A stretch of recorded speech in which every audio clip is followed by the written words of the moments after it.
guys in focus.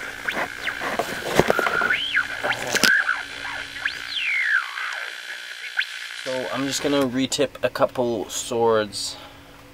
I have about 5 that I want to do. 1, 2, 3, 4, 5. Haha, that one's already started. When I go about making foam swords, I'm always smoothing any of these really sharp edges off with some hockey tape.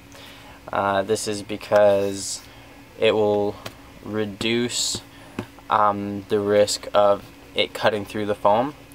And also, if it does cut through the foam, and when people lean on the tips and destroy the tip of the sword, even getting hit with this isn't gonna cut you. And yeah, usually it's not like a core hitting you in the face. It's worn down, so there's some foam there, but you can feel the core. But yeah, so I'm gonna fix these, and that's what I'm gonna do right now. All I'm really doing here is taking this, putting this here, marking, saying, oh, that's about 1.5 inches, right? Grabbing it there like that, taking my knife. Don't do this on your own if you don't know how to use a knife, kids. And then just cutting it like that. And then sticking that on here. That is the first step to re-tipping a sword, everyone. So I'm just gonna do that 3 more times.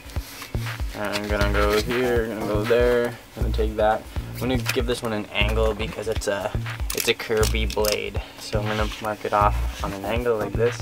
I don't know if you can see, but let's shove that on there. Boom. See? Curvy.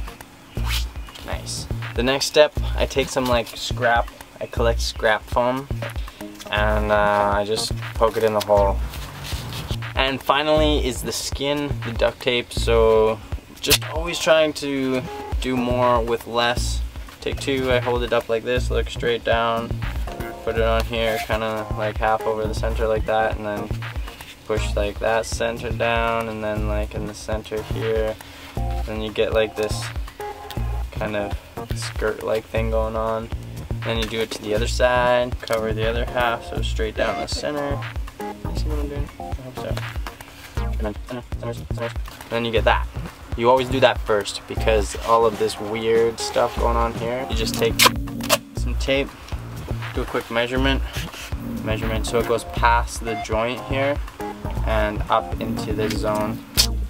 So, like here, you're gonna have to make sure that your tape goes high enough to cover that and goes low enough to get past this mark. Retipping swords is super handy because tips go on swords, man. It's like an oil change in a car, except you even need to do it more frequently if you're leaning on your tips, which is very easy to do and very hard to break the habit of. It totally sucks when you get hit with a sword that has bad tip and it gets you like on the knuckle or on a bone or something. Oh yeah, so that's what I'm doing. So that's the last strip.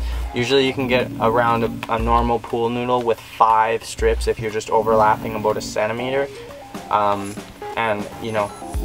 that saves a lot, especially imagine, this might not seem like a lot, 1 extra, 6-8 inch strip. But when you're doing the whole sword and you need to do 6 instead of 5, that's an extra, potentially half a meter of duct tape. And then if you learn to just use your materials effectively, you'll be able to get more done with it. I'm just gonna finish up these 5 weapons, and when I do, I'll jump back in and say goodbye.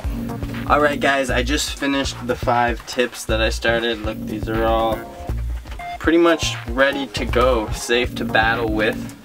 I got like 2 yellow purplish ones that are curvy, kind of Arabian-like. And then I got this straight up black one. This is sun damage right here. I don't know if I focus on that. See that? This is like 3 or 4 years old, but it's definitely been left in the sun a couple times. And you see how that duct tape is just ready to fall apart. I've had it for 3 or 4 years, but if you leave it out in the sun for like a week, this is what's gonna happen really quick. I got this little blue black dagger thing, then I got a short sword. So I think I'm gonna color this blue and black. And I'm gonna probably put some blue on this, and then I'm gonna start my teams off with blue and black and purple and yellow.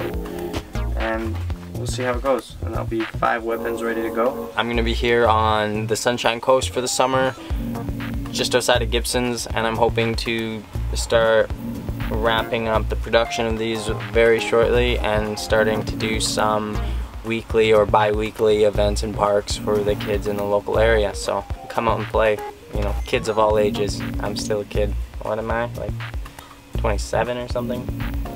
But that's not true. It's in here, man. Stay young, stay fresh, stay excited. Cheers. And subscribe. Subscribe. And share and like.